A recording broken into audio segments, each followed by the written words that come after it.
They behaved this way after an audit underscored the deplorable state of these graves. Today we find out that half the money earmarked for research on veterans that the minister claimed was new money comes from existing programs. We're talking about a very, very meager amount of money. How many more reasons does the Prime Minister need to fire his incompetent minister? The Honourable Minister of Veterans Affairs. Well, Mr. Speaker, we have made significant investments into restoring Canadian war graves and sending hundreds of Canadian veterans back to visit the battlefields of Europe. The opposition voted against these initiatives, and I can cite time after time when they let us down. They let veterans down, and they let our deceased soldiers down. Our Second World War veterans who returned to Italy last week noted how beautifully maintained our Canadian grave sites are, and we are in fact proud of the work that we are doing at home and abroad, Mr. Speaker.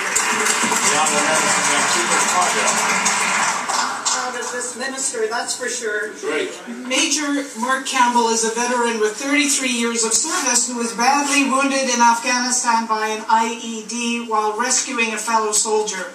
Now he is fighting the Conservatives for a pension. The government has stated in court that providing this pension would, and I quote, violate fundamental principles of democracy. Could the minister please tell this House which democratic principles would be violated by providing this brave veteran, a double amputee, with his pension?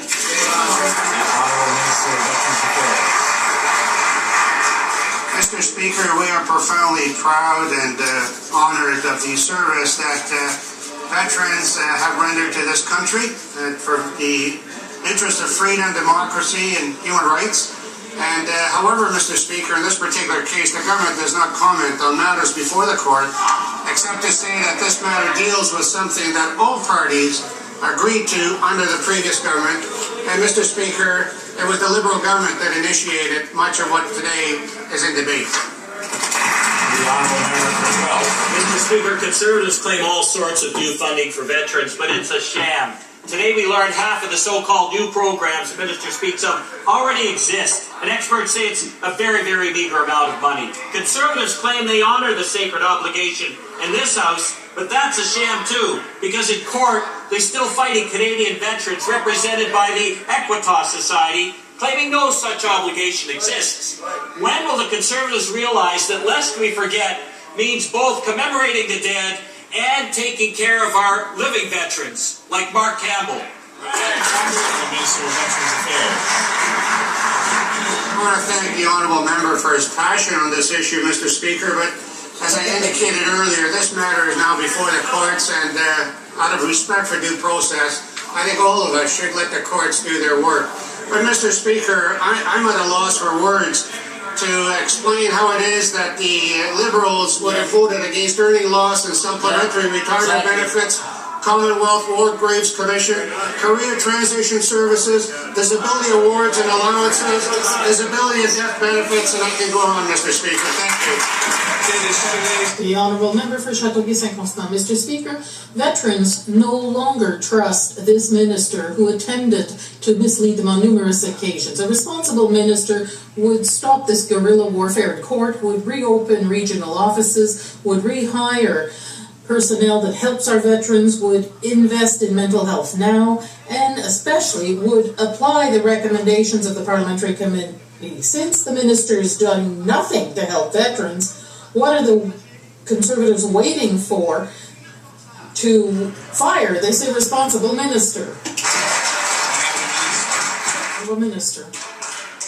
Mr. Speaker, I'm very pleased to report that consistently, since we have been in power in government through the leadership of our Prime Minister, veterans have been a primary issue for us, and we have time and again put forward initiatives, support systems dealing with veterans and their families, but the party opposite continues to vote against them, Mr. Speaker. The hypocrisy is more than anybody can bear. The Honourable Member for Châteauguay-Saint-Constant. The Prime Minister tried to have us believe that the staff cuts had no impact on veterans and said that this was just administrative staff. In fact, that is not the case. The Auditor General's report shows clearly that the wait times have consequences on the health and quality of life of our veterans. Cutting 1 out of 4 jobs and 9 regional offices has an impact on the quality of service. Parliament had set aside $1 billion for these services. Why wasn't the money spent? Mr. Speaker, in our continued effort to improve veterans' benefits and programs, I recommended that the Auditor General should review our mental health program, and I fully accept his recommendations and no doubt are grateful for them.